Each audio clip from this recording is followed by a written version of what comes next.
तुर्किया में आने वाला ज़लज़ला अमरीकी खुफिया टेक्नोलॉजी हार्प का नतीजा है। हुक्काम के मुताबिक तुर्किया में अब तक 8,500 से ज्यादा हलाकतों की तस्दीक हो चुकी है, जबकि 50,000 से ज्यादा अफराद के जख्मी होने की इत्तलात है। और उधर शाम में हलाकतों की तादाद 3,500 से ज्यादा बताई जाती है। 3 हफ्ते कबल फैटो के सरकार कराबाख ने कहा था कि 7.4 शिद्दत का ज़लज़ला आएगा। अमरीकी जहाज तुर्किया में लंगर अंदाज हुआ और हाथ का बटन दबा दिया गया।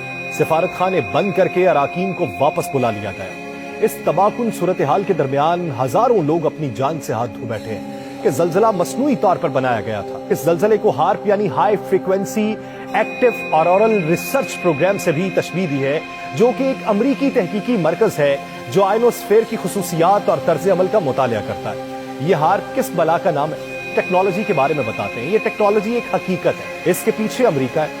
हार्प दरअसल high frequency active auroral research program का मुखफ़फ़ है।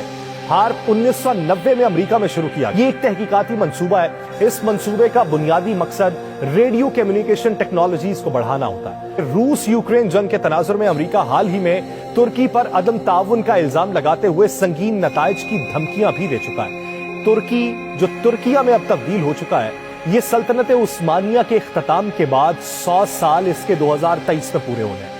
2023 में 100 साल पूरे होंगे तो मुआहिदा लौज़ान भी खत्म हो जाएगा। मुआहिदा लौज़ान के इख्तिताम पर बहुत सी जो शराइत थी तुर्की के ऊपर, वो तुर्की से हट जाएंगी और तुर्की एक मुआशी पावर बन के सामने आने की कोशिश कर रहा है। इसी वजह से वो इस्लामोफोबिया के खात्मे के लिए भी काम कर रहा है। इसी वजह से जितने भी आप तुर्की के नए ड्रामास देख लें, उसमें कुरलुस उस्मान हो, दिरेलस एर्तुगरुल हो, मेंदरबेन जलालुद्दीन हो, इस वक्त जो सबसे बड़ी मुश्किल तुर्की के ऊपर आन पड़ी है, हार्प का नतीजा है। बुनियादी तौर पे हार्प अमरीकी रियासत अलास्का में चलने वाली एक रिसर्च प्रोजेक्ट का नाम है, जो 23 से 35 एकड़ रकबे पर लगाए गए 180 टावर्स और एंटीनों पर मुश्तमिल है, जिससे 3 बिलियन वॉट ताकतवर इलेक्ट्रोमैग्नेटिक वेव्स पैदा की जा सकती हैं। जमीन के ऊपर फजा की मुख्तलिफ तहों से एक तय का नाम आयनोस्फेयर है, जिसकी मोटाई सतह जमीन से 70 से 300 किलोमीटर तक है। अलास्का में मौजूद इस प्रोजेक्ट के कैंप में लगे एंटीनास की मदद से पावरफुल इलेक्ट्रोमैग्नेटिक वेव्स को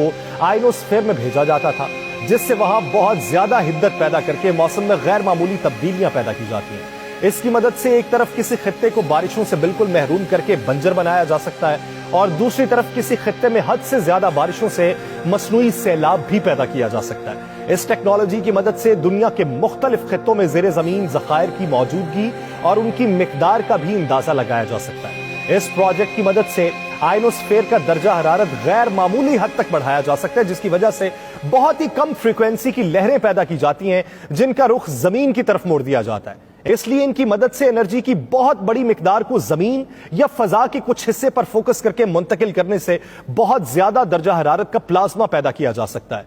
इससे जंगलों में भी आग लगाई जा सकती है, उड़ते जहाज के इंजन को आग लगा के गिराया जा सकता है। तहकीक से अंदाजा लगाया गया है कि इस हार्प रेडियो स्टेशन अलास्का में 180 के करीब एंटीनाज हैं, जो तकरीबन 72 फीट ऊंचे हैं। इन सब एंटीनास को इस तरतीब से जोड़ा गया है कि तमाम एंटीनों से निकलने वाली शुआएं अलग अलग शुआओं को भेजने की बजाय एक जेट ताकतवर शुआओं को भेजने का काम करती है। इस तरह ये सब एंटीनास एक बड़े एंटीना का काम सरअंजाम देते हैं। ये एंटीनास फजा में टनों के हिसाब से एनर्जी भेजने का काम करते हैं, जिससे ELF वेव्स पैदा होती हैं। ये फजा में 3.6 मिलियन वॉट्स की ताकत वाली शुआएं भेजते हैं, जो किसी भी उड़ते हुए जहाज के इंजन को बासानी एक ही झटके में पिघला सकती हैं। ये तो वो बातें हैं जो अवाम के सामने किसी ना किसी तरीके से पहुंच गई, लेकिन असल में अवाम को धोखे में रखा गया।